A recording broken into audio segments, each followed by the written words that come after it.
My investigation into the Hinterkaifeck murders, an encounter with the unknown. In 1982, 60 years after the brutal massacre at the Hinterkaifeck farm in Bavaria, I decided to go beyond the stories and explore the crime scene. As an investigative journalist, my specialty had always been digging into deep secrets and unresolved cases. But what I experienced that day, far from any logical explanation, forever changed my perception of the world. The murder of 6 people, the Grubers and their employees, with a pickaxe in 1922 is a case that had always fascinated me, but it also made the locals uneasy. Whenever I mentioned the farm to anyone in the area, I could see the fear in their eyes. The name Hinterkaifeck seemed to carry a shadow that scared even the bravest. "Don't go there," was the advice I heard repeatedly. And I, stubborn as a journalist, ignored all warnings. That October afternoon, the farm was already in ruins, swallowed up by the dense forest surrounding it. I stayed in a small inn nearby, owned by Mr. Miller, a man who seemed to be the last one willing to talk about what had happened there. As I got closer to the farm, the air seemed to grow thicker, carrying an inexplicable tension. The barn, still standing, caught my attention. The marks on the wooden walls, though old, seemed to pulse with a heavy energy. The dirt floor had deep marks as though something had scratched it repeatedly, unsettling me. When I investigated, I heard soft whispers, as if something or someone was there with me. I froze, but the sound repeated, louder this time, as if it was calling me. I followed the sound to the darkest corner of the barn, where I found an old, rusty pickaxe. When I touched it, a shock ran through my arm.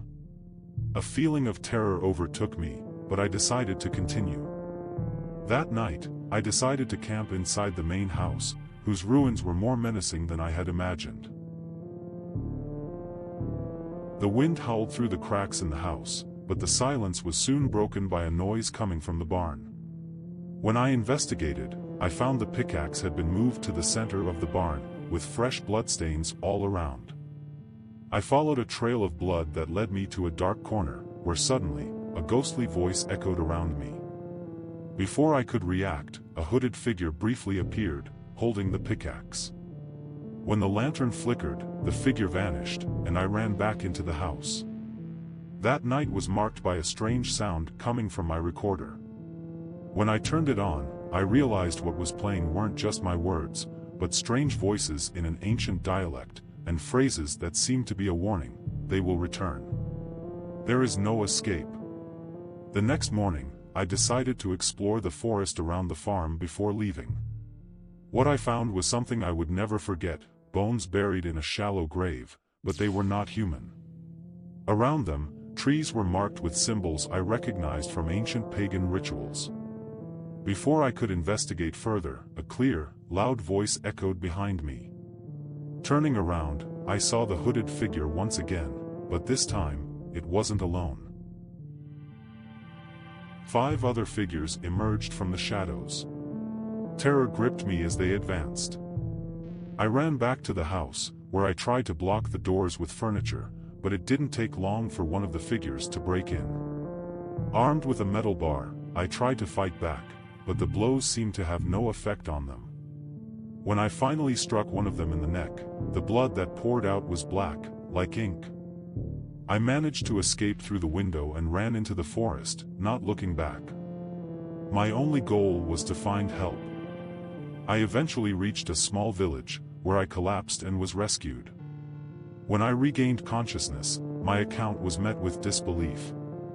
My scratches and the blood covering my body seemed like a hallucination, but what I saw, what I lived through, was not something that could be easily forgotten. I never returned to Hinterkaifeck.